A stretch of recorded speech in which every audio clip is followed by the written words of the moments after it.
Good afternoon everyone. So ayan na nga guys. May tumawag nga para sa atin na client na gusto magpalinis. So pinuntahan natin agad.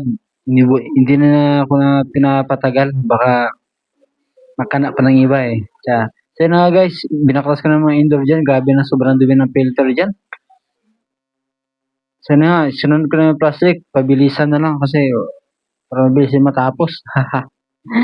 Sana nga guys, ano ko muna, pinaplush ko muna ng tubig, tapos tsaka ko yan inispran ulit ng sabon. So ayan na, para naman paano matanggal yung mga dumi-dumi doon sa sa mga sulok-sulok.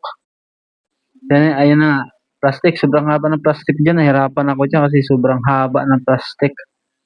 Kaya tinanggal ko na yung sabon, binalawan ko na ulit ng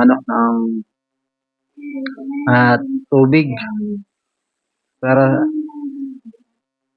pinaskus ko pa nga yan, no? Kasi madumi niya, hindi mo kasi spray. Katapos nga ng indoor guys, sunod ko ng mga filter, kita yung mga filter yan, oh, gaano kadumi. Di ba?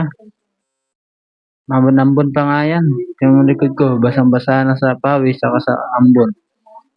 Sayang nga lang, hindi niya na-video yung display ko na sabon yung mga cover. So ayan mo na, gano'n talaga. Nakalimutan kasi busy din. Kasi yung partner ko nasa taas kasi ako na nasa baba. So pinunasan ko na nga lang din para paano manis-linis. Sunod ko na pala yung indoor, hindi ko malinis masyado kasi sobrang dikit ang outdoor. Grabe.